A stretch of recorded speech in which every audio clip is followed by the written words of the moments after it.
Avengers!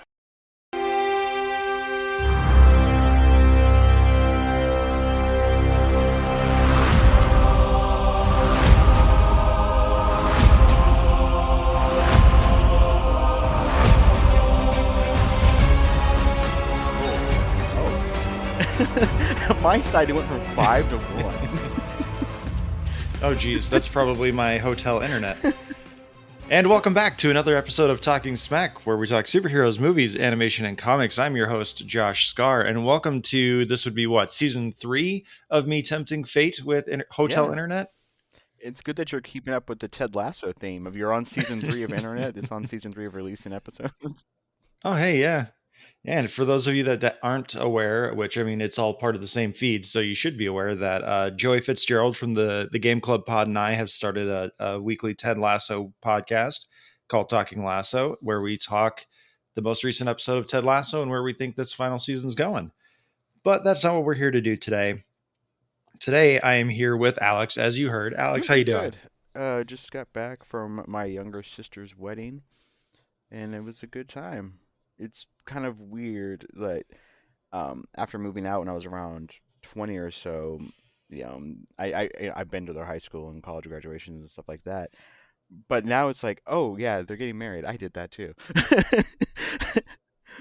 They're actually committing their lives to other people. This is interesting. Why am I weirdly emotional? It's really weird to think that we're married, and at least you've got fur babies, I've got kids and fur babies, and like we know people with kids, and it's just a weird situation to be in when you're like, I'm not that old, and then you look around and you're like, holy fuck, I'm old. Yeah, like my both of my sisters are getting married this year, and they are both in, and they will both be in their 30s this year, which then makes me realize if they're in their 30s, that means I'm in my late 30s. I was like, Yeah, I start my late 30s this hmm, year. I'll be turning 38, so I'm no longer in my mid 30s, and that's no no. fun. Um, I'm still a young Exactly. man. Though it is good to know that of all the weddings I've been to over the past many years, Cupid Shuffle is still a thing that gets everyone on the dance floor. Speaking of dances, I was at the Maverick Saloon in Santa Ynez, California last night, which I guess is like a semi-famous bar. Like Kenny Chesney cut his Hmm. teeth there, and Taylor Swift performed there once. It's a big country bar, which I'm not a country music fan, but it's cool to be in a place where like these future superstars cut their teeth. And apparently, it's also known as like the bar that inspired Roadhouse, or like one of the bars that inspired I was Roadhouse. just watching Roadhouse last night. Roadhouse. So what is that like being in a saloon like that? It's I don't know. I've never been a bar hopping person, but it was interesting. And again, I'm not a country person, so me walking around in my Superman shirt while everyone else is wearing like chaps and riding up horses and stuff, just really weird experience for me. But I was with some locals, so I was like, okay, I'm just gonna make sure I'm just tucked away in here, so none of them like, hey, you one of them nerds we heard all about. Although that's more Texas than California. The California Cowboys are pretty chill, honestly. So looking up this Maverick Saloon, the first picture is of a bunch of people on horseback being served beer at the bar. Yep. Yeah. The local that I'm here with, he showed us how like the entire exterior fencing area has posts with notches on them so that people can tie up their horses if they want to. Come in, have a drink, and just chill out and let their horses just sit and enjoy life while they have beer. Okay, I must ask you, did you try any wine while you were there? Because they have a wine selection. Yeah, I'm in the heart of some wine country here, and no, I should have tried some wine, but I stuck with my gin and tonic.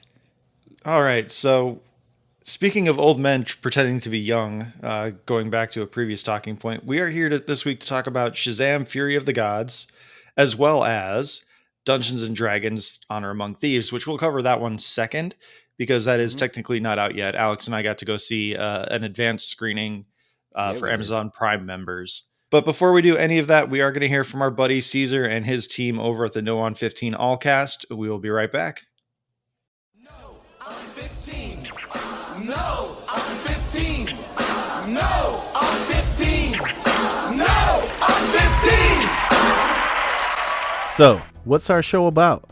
It's about some dudes talking about movies, just like this. With Goofy screaming with them. Like, so you're talking that they should have replaced it like with a Tom and Jerry scream or something like that? Or you might hear something like this. Oh my gosh. That whole movie, waiting to see what happens with Blanca, is like the most aggravating thing in that film. But for the most part, we talk movies from the 80s, 90s, and today. And if you grace us with your ear time, you might hear one of these 30-second gems like this. Yeah, I was gonna say I did not get a chance to watch this one this week. Give it to him anyways. We're gonna give it to you, Brett, anyway. You ready? I'm gonna give you the 30-second review of Tron Uprising. All right. Start the clock and then. So give us a shot and listen to the No on 15 Allcast wherever you listen to your podcasts. No, I'm 15.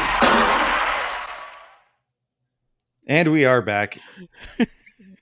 Just filling in Alex a few more things about the Maverick, which apparently it's a tradition to tack a dollar onto the wall for your first visit, which I don't carry cash on me because I'm traveling all across the country, so I didn't get to partake in that tradition. But also, money's tight. I'm keeping my fucking dollar. I don't have that kind of luxury. Yeah. But I we found are. it just very funny. I'll share pictures on our social media as well, so you guys can see the dollar bills tacked to the ceiling and the walls of the Maverick. But we're here to start talking this week about Shazam: Fury of the Gods, released on March 17th to minimal fanfare, I guess we'll say. It kind of had I feel like it had a similar launch to the original one. It's dead on arrival. No one cares about this because they're just waiting for July 2025 when they reboot all this, or they're waiting for the Flash. Who knows? This movie doesn't seem to have any momentum behind it, even in the press or anything like that. In terms of like, I knew it was coming out because we're geeks and stuff like that, but like reading some forums and other stuff and looking around, it doesn't. It seems like maybe they cut their marketing budget in half or something, because a lot of people are like, oh, I thought that was coming out in May, or oh, this released this weekend. I guess I'll try to make time for it. They, it almost seems like they dumped it without officially declaring like, yeah, we're just writing this off. It kind of got the Strange World treatment, yeah, where they just decided, this is the window we're going to release it, and we'll do what we're contractually obligated to do to push this movie out. But overall, yeah, I think after the bombing of Shazam, or not Shazam, Black Adam, and with Discovery cutting every penny they can, they just were like, we'll do what we are legally required to do, and then this is just going to fade away. So you did see it opening weekend. I did not. The timing didn't work out between my D&D games and seeing the D&D movie. And then I just, I'm seeing John Wick. My sister had her wedding. I'm debating, do I want to see Air or Super Mario Brothers this coming weekend? The weekend after that, I'm definitely seeing Renfield, and then we have Evil Dead that I'm going to go see. I tend not to see 2 or 3 movies in a week just because I just don't have the time, and going out is exhausting. So yeah, I'm not seeing Shazam unless you give me some kind of ringing endorsement of why I should go and see this movie. I can't say that I would give it a ringing endorsement. I don't even know. I'm still debating on what my actual review rating is going to be for this movie, because like I do think it is still fun. It's not as fun as what Black Adam was, because that Right. was just like a bombastic action movie. But I think the writing is better in this one. It's like it ebbs and flows with a character arc, where Black Adam was just like, okay, I see where this is going, and we're just going to hit the same beat until that point where the character arc goes, okay. All right. The first movie, was surprised by it. I didn't know a whole lot about Shazam. My knowledge isn't as deep with the DC characters. But I like Zachary Levi, and I was pleasantly surprised by there was a lot of heart, there's a lot of joy, but there was a hell of a lot of random darkness in the movie. Mm-hmm. The stuff about it turning out his mom purposely abandoned him because she was just like, yeah, I just didn't want a kid. I was like 19. I didn't forget you. Some of the creature effects of like, especially that boardroom scene where all the Mm-hmm. creatures start like ripping people apart. But there was a lot of heart and fun in there where it seemed like, yes, if I was a teenager pretending to be an adult superhero, this is where I would be. And I would be joyful and excited about, oh my gosh, I am a superhero in these moments. I feel strong and yeah, oh, I can make money doing this. Yes, I'll do little tricks for like $10. Is any of that still there? Because the trailers seem kind of just morose. This one is more about Billy not knowing where he's going. Towards the end of the first 20 minutes of the film, we realize that Billy's going to be turning 18 and leaving the foster care Mm, system. The movie does a really bad job of carrying that arc through and showing us that Billy is concerned about this. They bring it up once because Mary is now out of the system. She's trying to go to college, but being part of the Shazam family, Billy's trying to like keep everyone occupied and keep them together because he has abandonment issues, which again, never really discussed, just comes up like once or twice and then is resolved by the end of the movie. But Mary's trying to go off to college, but she can't because Billy's trying to occupy their time. From there, it's really Billy is just Shazam for like 80% of the movie. And oh wow. he's really only we only ever really see Asher Angel as Billy Batson when he's like transitioning into something. So like the movie opens with him as Zachary Levi as Shazam, where we see that therapist scene with him at a pediatrician's office, and then there's an attack on a bridge, so that he goes home. He's Billy at that point, and then they find out that there's a bridge collapsing in Philadelphia, and so they Shazam up and they go and save the bridge. But we find out they're still bad at doing their jobs, and they're called like the Philadelphia Fiascos or something like that. It's been what, 4, 5 years between the first In movie and this continuity of the one? movie, it's been 2 years. Okay, so they are compressing it a little bit, that they're not doing the whole Tom Holland thing where it's been 3 years between Spider-Man movies, but it's only been like 2 days. Pretty Yeah, much. and then a year passes through the course of it, like a Harry Potter movie.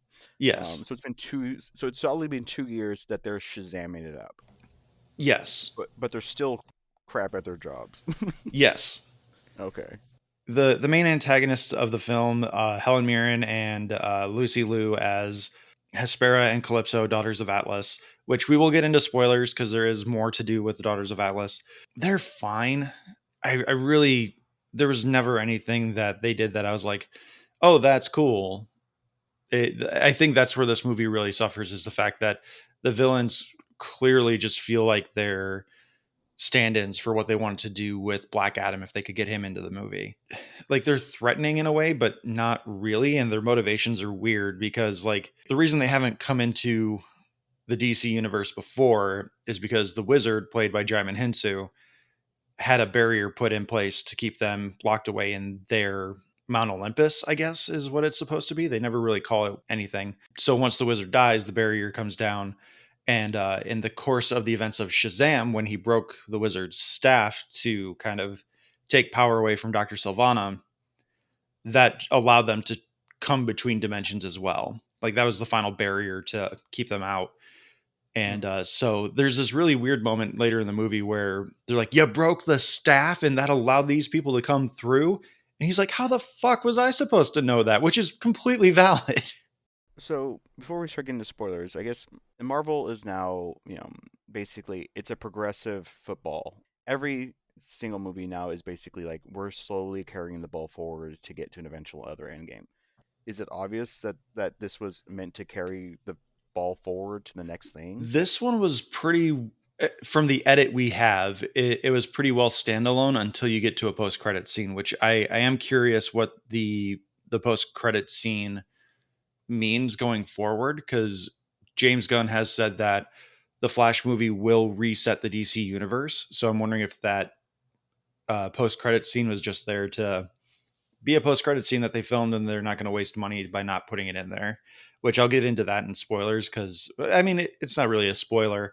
We see a couple of people from the Peacemaker show, which I haven't watched, but it's James Gunn's wife and the bearded dude that's like, I'm a tech nerd. I hate physical activity. Oh, yeah. They're walking up talking about Shazam clearly, and they're like, hey, do you want to join the Justice? And he's like, yes, totally want to join the Justice League and like the Justice Society. And he's like, oh, why would you call it the Justice Society? Because there's already a Justice League, so it's kind of misleading when you say you want to join the Justice something.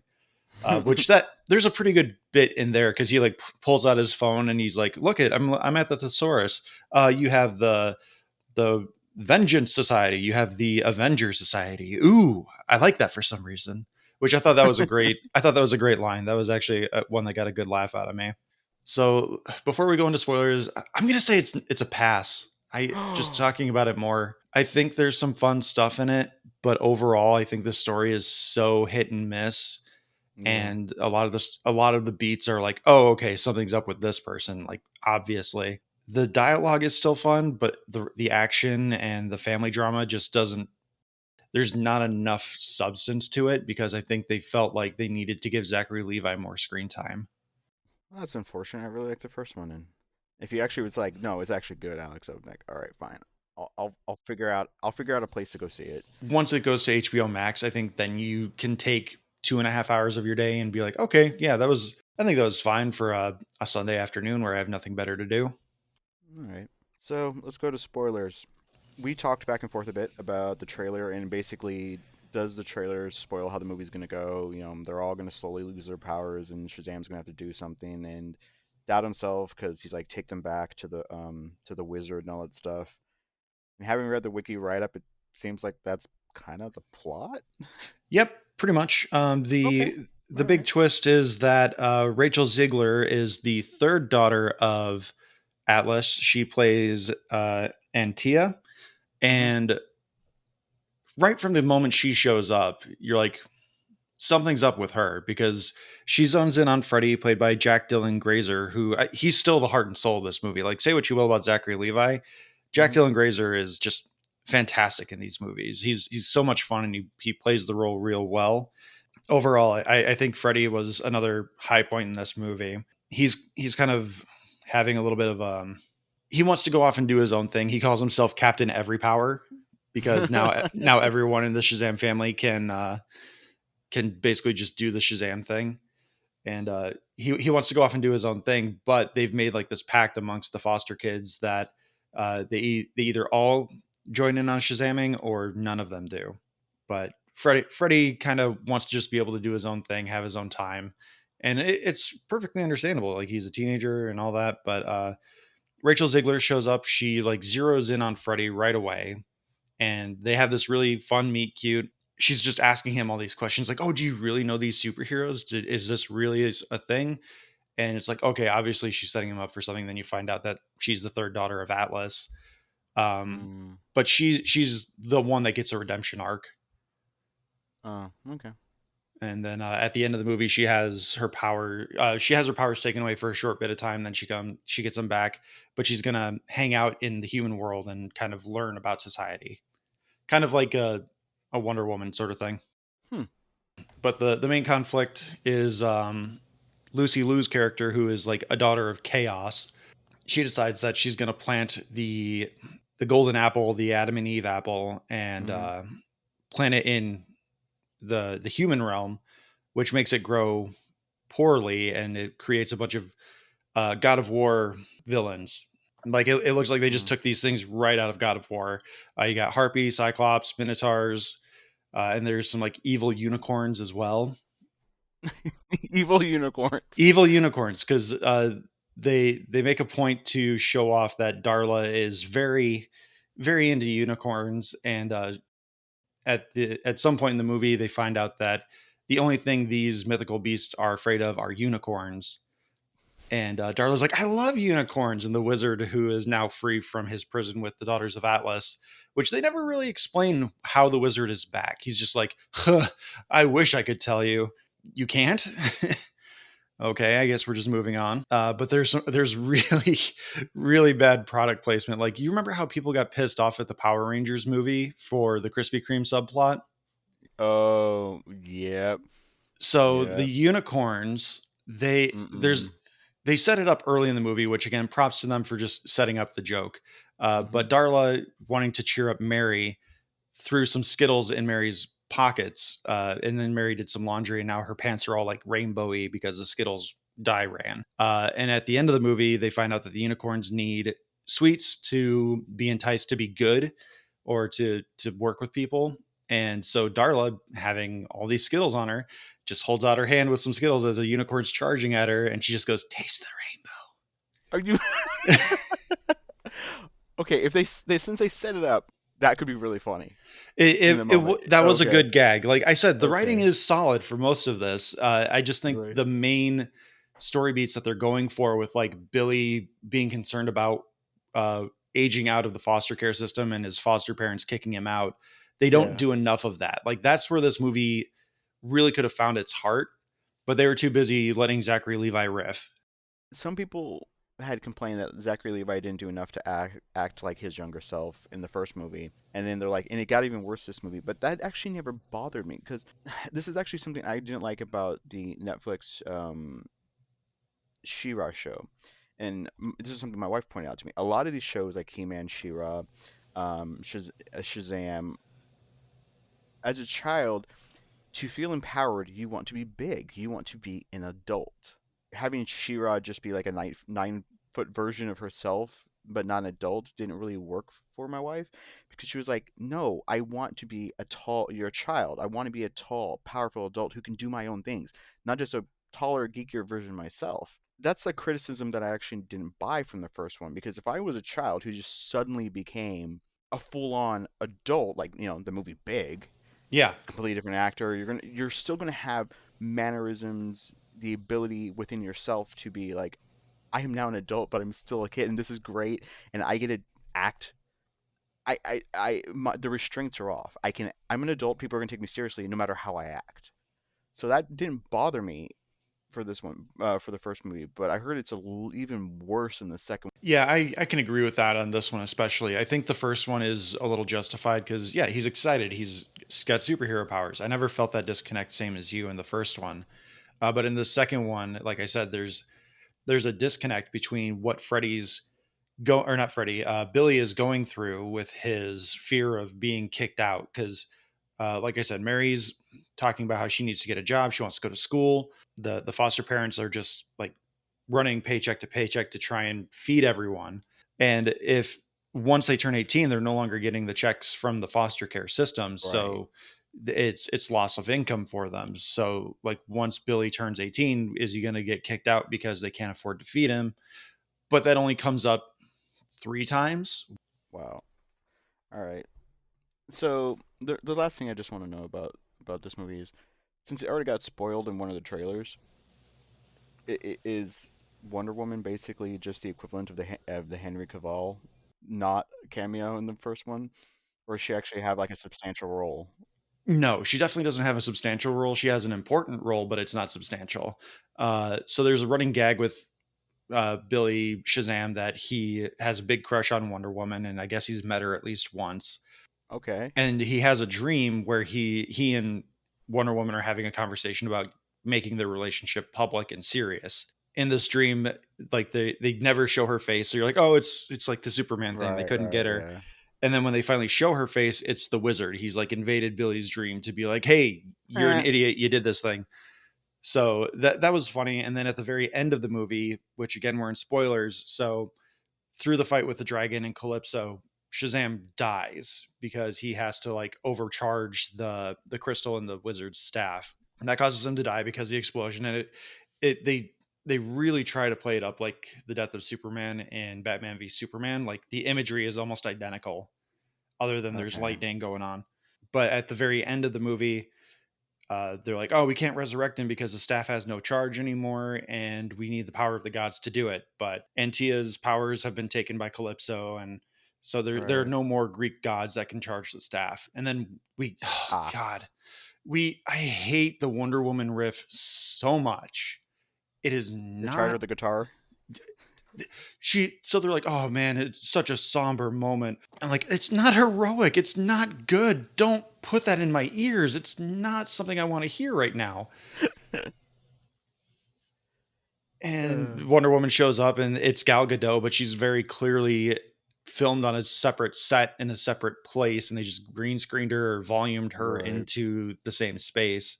And she's like, Right. not all the gods are dead. I'm a demigod. Like that's not the same thing. You know that, right?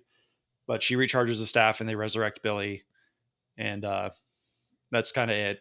And then we get the post credits scene where he gets recruited into the Justice Society, and then there's the final credits where they bring back Mr. Mind, Mark Strong as Dr. Sylvana, and it's a really funny bit in that one too, where Mr. Mind is like, "Hey, I'm almost ready." And Mark Strong's like, "It's been 2 years. What are you? What am I supposed to be doing in here?" And he's like, "I just need one more." Mr. Mind's like, "I need one more thing," and then he just scurries away. It's like, "Oh, you're never gonna get to pay this off, are you?" Well, that sounds miserable. Okay, not miserable. That just doesn't sound It's great. it has its moments, but overall, Right. it's just I don't think it's as fun as Black Right. Adam. Which Black Adam again, I think story wise, it's not good, but it's fun. It's a fun bad movie. Where this one is like it's almost like DC Titans to me, where you see the potential in it, but it never quite gets there. But this one, I think they like get the characterizations right. It's just that the Yeah. story has been cut to shreds because they did have so many beats in it. Let's go to a movie that I actually saw. All right. Well, as the D&D man, I think you should lead on in this one. D&D Honor Among Thieves is the fourth movie in the D&D universe, a complete reboot. You haven't seen any of the previous ones, have you? No, but I did recently watch the Mr. Sunday movies Caravan of Garbage for it, and thank God I never saw those movies.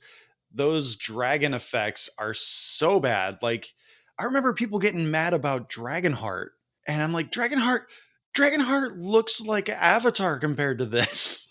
Dragonheart holds up, kind I'm of. not. No, I'm just. I know. liked Dragonheart as a kid. I'm saying people complained about the effects in Dragonheart, and I'm like, that thing looks amazing compared to what that first D&D movie was.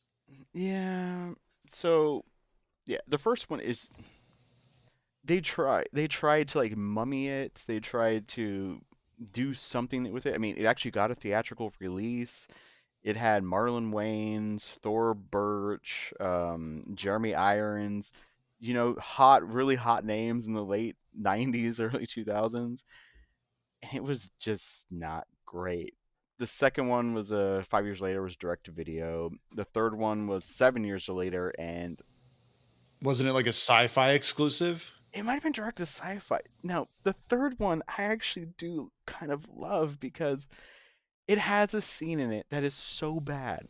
They go into a magic shop and they're like, "Okay, cool. I'll take the handbag of holding. I'll take that sword, but I want to add Vorpal to it." But this is truly a big budget movie. Yes, and you Yeah. can kind of see that. I will say again to reiterate, like we said at the start of the episode, this movie is not officially released yet. It comes out this coming Friday, March Mhm. 31st. But we got to see the movie early through Amazon Prime. Mhm. And the review embargo is lifted. So if you want to, we will do the non-spoiler spoilers. Yep. So if you want to cut out early after the non-spoiler portion of the review, I hope you enjoy it. But yeah, so where I came in with this as someone who hasn't really partake in any D&D sort of stuff is you see the trailers and you're like, oh, this looks like Guardians of the Galaxy, which there is a Guardians of the Galaxy joke I'm going to come back to in spoilers. As I was sitting in the theater waiting for the screening to start, which the advanced screenings were so nice. I'm going off on a tangent, but the advanced screenings were so nice. There were only 3 trailers ahead of it, and they were all Paramount properties. It Oh my was, gosh, that was so nice. but we still had to sit through Nicole Kidman, and but as I watched the like pre-roll where before they had the whole like, oh, you guys are the real heroes for coming to the movie theaters. Mhm. I was like, okay, don't put Guardians of the Galaxy as your example. What's another way to look at this movie? And I saw the pre-roll, and I'm like, let's put this in the context of the new Jumanji games or movies, Mm, and let's just say it's what happens when the NPCs just live in the world. yeah. And I think that was a really good mindset to go into this instead of expecting like Guardians of the Galaxy. The theater was maybe about half full, which is kind of nice. I saw a lot of geeky shirts. So there were the three trailers were three Paramount properties, and they were also short. They're Mhm. only like the 90-second versions, which was really nice. But there was like a bumper for our showing. There was like a brief like, "Hey, welcome to AMC exclusive showing," and then there was a trailer for some religious convention that's going to be exclusive. It's like it's an Adam event. That's what it is because it was an Adam Events Amazon Prime early showing, and it's going to be like April 4th or 5th, 12th, 13th, something like that. And it was about like like finding God again, casting out demons, kind of stuff. And the trailer ended, and my friend who was next to me said very loudly, "They don't know their audience." We all laughed. I was just thinking like, yeah, this is something to put in front of D&D. Yeah, and we laughed. The few people in the other rows kind of chuckled. Someone else is like, "That was weird." And I'm like, this seems like the wrong audience, especially since in the 80s, playing Dungeons and Dragons meant you were summoning the devil. And of course, growing up in the 80s, 90s as I did, my mom was very religious. I wasn't allowed to play Dungeons and Dragons for a long time. Was it Detroit Rock City where like, you know what KISS stands Mhm. for? Knights in Satan's Service. Like, shut Yeah, up. the Satanic Panic era. Yep. But it was nice to just get the little pre-bumper thing, just a few trailers and right into the movie. So D&D, let's get into the D&D. We're All right, so this is the non-spoiler section because I have a lot of notes for the spoiler section. But what is your take on it? Because you've played what like once you I mentioned, and you bought the books for your friend. yeah, my friends Jason, Matt, who does the podcast with us, and we pulled our money together and bought like 3 books, and we played once. We got through our character design, and we started a session, and then it just got so late that we just were like, okay, we'll pick it up another time. And then he joined the Air Force and moved to Ohio. So like my main exposure to D&D is like the Gary Gygax appearances in Futurama and Hmm. just offhanded D&D episodes of like community and stuff where Yeah, yeah, they just like and I like the community episode of D&D where love they it. actually they give it credit. It's not just like, oh, look at this nerdy thing. When Big Bang Theory would occasionally like mention I'm going to ask you to MM bleep that name out. We don't talk about that show here.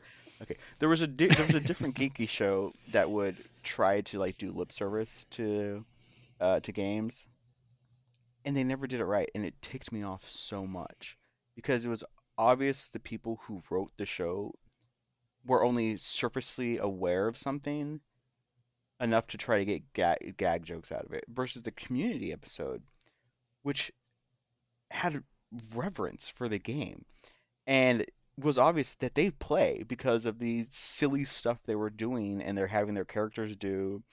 Another one that does it really well is the IT crowd. The IT crowd has a D&D episode which is just fantastic. It's and for the IT crowd one, Jen Jen organizes a D&D game for like these businessmen who are coming from out of town. But she's supposed to be like setting things up like, oh yeah, you're supposed to take them to strip clubs and you're supposed to take them to bars, and you're supposed to wine and dine them. And she ends up not knowing how to do it, so she ends up getting them organized into a D&D game. And then at the end of the game, the guys are like, "That was incredible. I now have this staff of whatever." These super uptight businessmen are like, "Yeah, that was an emotional journey I wasn't prepared for." All right, so sorry, I interrupted you. No, it's fine. So I, at least from the start of this movie, I thought that we were just going to get narration throughout because through the trailers, you're like, okay, I think I see where the setup is going through this opening sequence. But overall, just to kind of keep this in non spoilers, because it's like we said, this isn't officially released yet. I really appreciated some of like the practical effects, and they just leaned into the campiness of a lot of this stuff, where they didn't like have just a guy with a tennis ball on his head and they CGI'd a bunch of stuff onto it. They really Yeah. went like old school. They went Mandalorian with it, where they're like, let's lean more into practical effects where we can. And I thought that really led into the charm of the movie. The one thing I will say is that there is a Guardians of the Galaxy kind of comparison that you can make, where Michelle Rodriguez's character Holga, you're like, oh, she's Drax, but then the movie introduces Drax. Yeah. I thought there was a lot of, you said charm. I agree. There's some charm to it. I think a lot of the charm is Hugh Grant, Chris Pine, and Michelle Rodriguez just owning their roles. That I think is a lot of its charm, because I haven't seen Michelle Rodriguez like have a fun like time with a role like this in a long time. She's been kind of stereotyped of I'm the tough chick in all the Fast and Furious movies, and you see some of that with some of the other roles that she's had. But she actually seemed to enjoy what she was doing, and she played really well off of everyone. I really like, and I like that they gave her a substantial role that was tied to the Chris Pine storyline, but she wasn't the romantic interest. Because I was thinking that I was starting to pair it up like, okay, they're gonna end up together in the movie. They're gonna hand, you know. Yeah, they have a brother sister relationship that they establish pretty quickly, and it Hmm. never evolves to anything more than that. I appreciated that a lot too. Yeah, I really like that. Hugh Grant ate scenery every time he appeared. um, and there was enough references for me that made me happy. There's quibbles. I have a lot of quibbles with the movie just in general, but they name drop Baldur's Gate. We spend a lot of time in Neverwinter. They don't explain why it's never called Neverwinter, but that's something. Yeah, Baldur's Gate got a lot of name drops, and I was like, I know that word. Okay. Mordecai was name dropped. They went to the Underdark briefly. That gets name dropped. Um, there's a lot of little things that was just like, oh yeah, yeah, that's cool. Especially okay, this is super geeky, but there is it's a heist film, as the trailers show you, and it's locked by something called Mordecai's lock. And Mordecai is, I believe, is it Gygax or Ed Greenwood? One of them basically made this NPC. So there's actually a lot of spells that are called Mordecai's this Okay. in the game. So I'm like, oh, and they're all like higher end spells. So I'm like, oh, that's a powerful spell then, and locked in that. And they're like, oh, this is a powerful spell. We could only do it with this. And I'm like, yes, that's true. So it was just I liked it. It was breezy. It was fun, and I liked it. Yeah, so we've got like 10 minutes before we hit the hour mark, so let's Oh wow. Okay. pre-edit. So let's jump into spoilers, but we'll give our ratings here. I'm gonna say it's a must see. I think it's a lot of fun. I am planning on seeing it again once I'm back home with Ricky. So this is definitely a must see for me. Yeah, I'll be sending a message to Beppo saying she needs to see it. It's a must see. All right, so let's jump into spoilers. Before we move on into story beats, with spoilers, there were two jump scares in this that just pissed me off because this is not that kind of fucking movie. Okay, one of them got me. It was the grave scene, yeah? Yeah, the red Yeah. wizards. Yeah. Yeah. Well, Yeah. the grave scene where they're waking the dead, which that entire scene is great, but it starts off in a way that pissed me off because I'm like, this isn't that kind of fucking movie. Stop trying to scare me.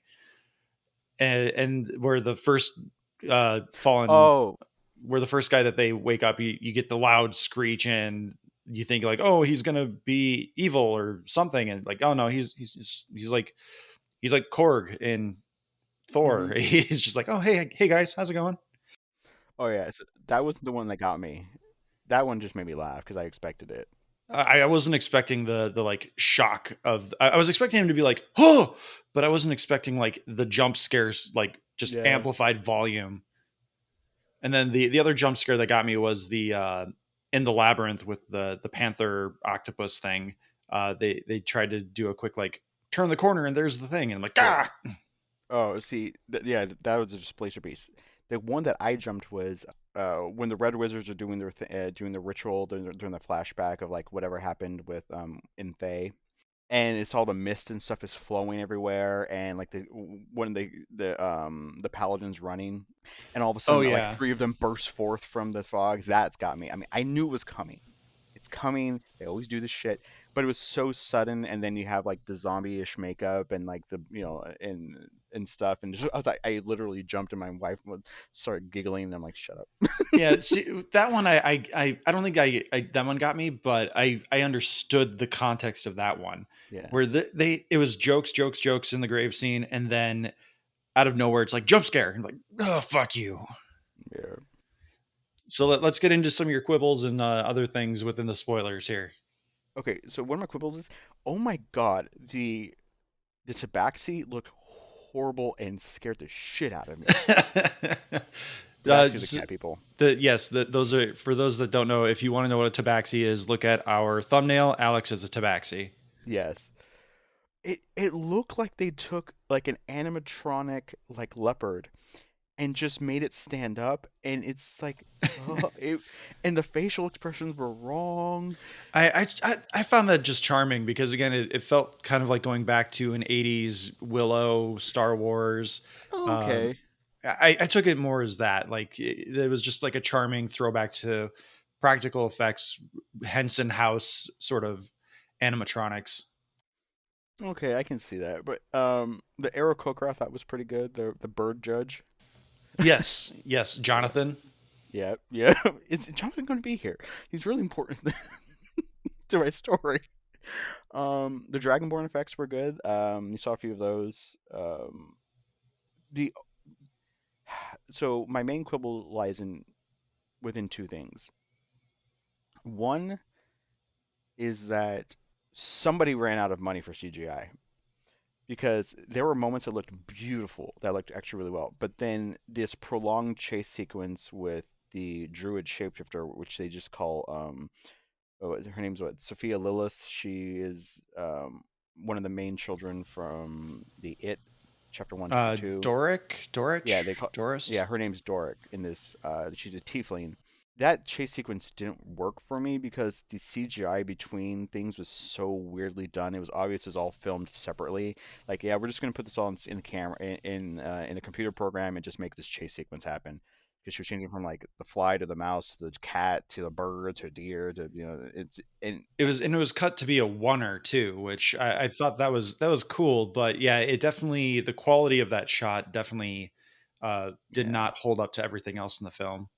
no. My other minor quibble is tieflings are supposed to be red and have long tails. They did show she had the tail, but tieflings do not look adorable. Tieflings are supposed to look like demons because they are. Ooh. They are the spawn of demons. Tiefling, you look more like a fawn, but you're cute. So let's roll with this. Yeah, And I you're obviously the love interest of the other younger person in this show. because we need a love interest story. But I Yeah, thought that one worked. Like they didn't force it, and yeah. it set up the character arc really well for was it Simon, played by Hmm. Justice Smith. Yeah. I thought that was pretty well set up. Yeah, I thought she looked more like Rayla from the Dragon Prince than Hmm. anything else. So yeah, I don't know. It worked for me, but I also didn't have a point of reference for what the tieflings are supposed to be. I could minorly nitpick this as a D&D fan all day, but I don't want to. That's the thing is like I didn't need this movie to be good. And I don't think necessarily objectively it's good. I needed it to be fun and not to be talking down to the audience. That is what I wanted, and that is what I got. And one thing I think they do really well is they don't name drop everything. Like we've talked about in the past, where you have the nerd moment where, like in Godzilla versus Kong, like, oh man, they built a robot Godzilla. No, that's Mecha Godzilla. Yeah, Like, oh hey, look, it's Black Falcon. Oh no, that's Captain America. Like, no, okay, we get it. Where this one, like, what is it called? Where it's the treasure chest that's actually a monster. mimic. The mimic, where they didn't go, oh man, it's a mimic. Like they didn't name drop everything, and so I thought that was really appreciative. Like they did enough to be like, oh, maybe I should look into this D&D thing, find out what this leopard octopus thing is, and find out what these things are. Who are these cat people? So I thought that was really good. Yeah, there was like there's the displacer beast is the thing that was chasing them through the maze, and they did it really well. Like displacer beasts are difficult to hit in D&D because you're never sure where they are, because you see two to three at a time, and they played with the rules of that. Like typical what it's in theory by the rules of the most modern version of the game is that you see it right in front of you, but it's shimmering, so you're not sure where it is. So there's a 50% chance you're not going to hit it. You have to like roll to hit it. Okay, you would hit it and then roll the die. Oh, you actually missed. Because you need to hit the right number. But this, I actually like that they played with it. That it actually puts additional projections out there, so it can loop you and trick you, like it got with you with the jump scare. Yes. Yeah, the gelatinous cube that they leap into at one point. I actually thought that was super clever. Her plan to get them out of it. I thought that was really cleverly done. She sticks her finger out of it so she can crawl out of it, shape change and crawl out, and then pull them all out. That was fun. The staff of hither and thither. As far as I'm aware, that's actually not a magical item, but I understand the point of the item. Yeah, they introduced a portal gun. Yeah, they introduced a portal gun, but then they also introduced limitations. You have to be within 500 yards for it to actually work. That actually, so that part, that heist setup for that part, actually that was the best part of the movie. Yes. Yeah, amazing. They played within the rules of what they were doing. They had stakes to it. That you saw what was going on. I loved that entire heist sequence of like we're planning this. We're going into it. This is how we get into the vault. That perfect. They played it up real well because I like the fact that they were like, yeah, they're going to stop people from taking stuff out, but what about putting stuff in? And it's like, Exactly. ooh, yeah, that's something we haven't really seen before.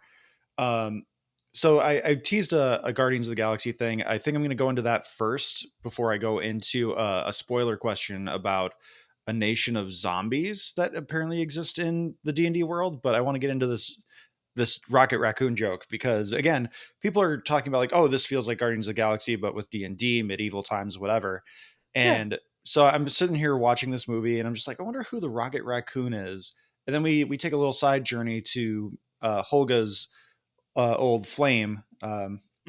He opens the door and I'm not sure what the species that this character is supposed to be, but Bradley Cooper opens the door and he's extraordinarily short. And I'm like, Rocket Raccoon. That'd be a halfling. A halfling. Okay. So kind of like a hobbit, I'm guessing, but just without the big hairy feet. So yeah, Bradley Cooper opens the door and he's Rocket Raccoon size. And I'm like, oh my God, they did Rocket Raccoon with Rocket Raccoon.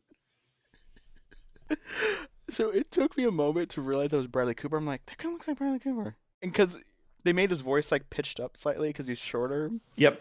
And then I finally realized, oh my God, it is Bradley Cooper. And I love that ongoing joke that she was in love with this person who left her. And she's like, oh, he painted the shutters and he changed a few things. And then he's dating like a big, bulky, strong woman. Like she comes in. He has a type. Like, he has a type. And at the end of the movie, we find out Holga has a type. That's true. There's one other Guardians of the Galaxy comparison where they do the inverse of the now we're all standing up like a bunch of jackasses moment where they all end up sitting next to Chris Pine before they do the final. They land on the heist idea and everyone sits down and then Justice Smith stands up and he's like, I'd sit down, but there's no more room on the rock. Like that's the stand-up scene from Guardians of the Galaxy where they're like, yeah, we're a team, we're a family. So yeah, the nation of zombies. So the world's just okay that these red wizards just completely brainwashed and turned their nation into a horde of mindless zombies that do their bidding.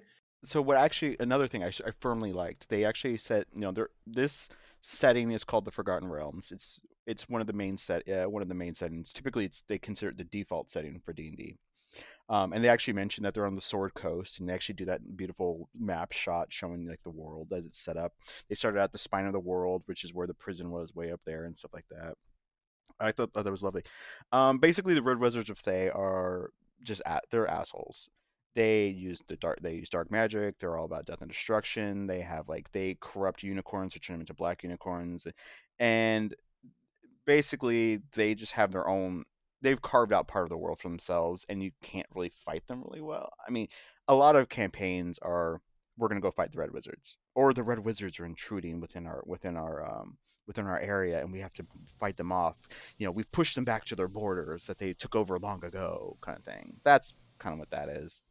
The so I will say one thing that actually kind of surprised me about the movie is that they didn't really go a lot into random lore of who people, because they mentioned the Red Wizards and the Red Wizards serve a particular god, and then they don't actually mention like any of the other gods, which I kind of find a little odd. A lot of games, it's like, okay, if you're a cleric, which by the way, I did love the cleric. Um, uh, That's I can't, Zank. yeah, Zank. I have a question about him before we wrap up. Oh yeah. They didn't mention like he serves a particular person and stuff like that. Some of it felt a little surface, some of the things that happened, but it was still just charming enough that I didn't care. Yes. Yeah. So Yeah. we'll talk about Zank, and then I think that's a good place to wrap up. Played by I don't know if it's supposed to be pronounced Reggie Jean Page or Reggae Jean Page. He's hmm Bridgerton. So he's from the realm that the Red Wizards turned into a bunch of zombies, and he got hit by a little bit of the mist, and I guess that turned him into Drax in a way because he doesn't deal in colloquialisms, as he says. And so I was always just curious, like what the markings meant on his head. Like, was that just a thing? Like, is that something that someone as you as a D&D fan understands what's going on with that, or is it just meant to be a little bit of like a character thing? Like, hey, he's from these people, and he wears it as like a mark of shame because his nation was taken over by the Red Wizards. Honestly, I got no clue. Okay, well that's disappointing. Thanks for nothing, Alex. You're welcome. If they had some more time in the Underdark, I could tell you. It was good to see Baby Sinclair get more work as the pudgy dragon. It was so cute. It was so lovely. That dragon ate another dragon. I love that they called him out as being pudgy. Michelle Rodriguez as Holga was like, "That is one pudgy dragon." Like, yes, it Yeah. is, and we love him. Yeah, I like the little wings were trying to flap and it just not working. He's so fat he tips the board. I love that dragon. Oh. So the last thing I will ask is one thing that kept running through my mind as I was watching this is I'm like, I wonder how this feels to someone like who would run a campaign. So I know you DM. Is this Yeah. something where you feel like this could have been an adventure in a D&D game, or do you feel more like this is like more of a novelization or alternate storytelling for D&D? Oh, this is an adventure. You got betrayed. Yeah, you break out of jail because you got betrayed. That's just a common starting hook. Like there are a few different modules, storylines that books you can buy up that run you through a D&D campaign that start off with something like that. Like you're in jail because you got betrayed. Your objective of this, of the campaign is you're going to get person back who got you. They needing to plan a heist to recruit some people because like, hey, I needed somebody to help me with this. Oh, this person has this item I need or something like that. A quick trip to the underworld for some relic that is needed, totally within bounds. You find out, of course, you find out a little backstory about your different friends that like, oh yeah, I never mentioned I always had my ex, and like randomly we'll just do a brief one-off where you go and meet your ex and everyone can go like, you had an ex. And then yeah, you end up in Neverwinter. There's some kind of game going on. You get betrayed. You end up in the game because of course you're going to end up in the game. And then yeah, as you leave, think everything's settled. Actually, you got to go back because something horrible's happening. Do you want to go back or not? Yeah, we're gonna hurt people. We're gonna go back and solve it. And then of course you have the death that doesn't mean anything. Totally a campaign. So I will ask you. So this ticked me off. There is the death that happens late in the movie that is completely circumvented within 3 seconds. Did you know Yep. that was coming? Like, did you immediately know? Like, yep. Once they were like, "Oh yeah, she got washed," I was like, "Oh okay, yeah," because they've more or less established that. Um, I don't think this is much of a spoiler, but Chris Pine's motivations throughout most of the movie is to get this tablet that'll resurrect his hmm dead wife. And the minute that this character got washed, I was like, "Oh, obviously, because the daughter that they're trying to rescue has never really Yeah. known her mother. So resurrecting the mother is kind of a meaningless Yeah. gesture to her. But this character, it means something to her. Yeah. So we will resurrect them. So I think that that was pretty Yeah. obvious. It was yeah. I think they did a good job of not telegraphing that as much because there I could see there being temptation of having the daughter be like, I don't want mom back. I never knew Right. mom. But they never did that because I mean, who wouldn't want to know Hmm. their mom? So I thought that was pretty Yeah, nice. I thought the story was I get where they were going with, which this is the family we made kind of thing. They show it because they Holga and Chris Pine's character had the entire time been together, because his wife died very early on from his mistake, when the child was an infant, and so now she's like 10, 12, somewhere in there. The mom she's always known has been Holga, and so I thought that was nice. The problem I just had with it is that I had no sentimental investment because they literally have the MacGuffin that is going to solve the problem, and so there was never to me Hmm. a do I use it? Do I not? Do I use it? Do I not? It was obviously like, yeah, you're going to use it. Yeah. Yeah. Um, Now, before we end, I have one last little nitpick that bothered me. You get the helm of disjunction. You use it, and you show that it knocks out Mordenkainen's arcane lock. It wipes out all apparently magic for a very large radius because you see like all the floating orbs crash to the ground and a bunch of other stuff. And then you immediately reach into your pocket, you pull out your stone of sending, which is enchanted, and you immediately call everybody, everyone know you did it. Why is that stone working? It's an enchanted damn stone. You said it was enchanted to do this, so we have walkie-talkies. It doesn't work. You broke it. That's fair. That's I didn't catch on to that one. so when the movie ended, and we stayed through the very last end credit scene, which was funny. Wife and I, my group were leaving. My wife overheard somebody saying, "It was good. I just wish they would have paid attention to the rules more." And I was like, "No, some of it you got to go by a different D&D rule. It's called Rule of Cool. This is the way it works because it fits." Yeah. Yeah, it was fun. Yeah. I had a good time with it. The only thing that I really did not enjoy was the dad explaining everything behind me and basically punchlining the jokes as well. So like he had his kid with him, and so he's like, "Oh, that's a tabaxi, blah blah blah blah blah blah blah. Oh, that's a thing, blah blah blah blah blah." Blah. And then whenever there was a joke, like in the graveyard where they have to ask the resurrected corpses 5 questions before they can go back to having their eternal rest. Chris Pine at one point gets stuck on a guy because he can't answer all of his questions directly. So he's like, "What's 4 plus 4?" He's like, "I'm not good at math." And the dad just like, ha, ha, ha, ha, joke. He can't do math. Like, oh my god, that is the fucking joke. Shut up. So you had asked like, is this a campaign? Blah blah blah. That graveyard scene has happened. The whole like, you have 5 questions. So when my cleric in my 3.5 game finally got that spell, we did use it. So they're playing it off that they can do a full narration thing. It's more like yes and no questions and like simple statements. Okay. At least I think in 3.5 that's how that works. There's different versions for every game how that spell works.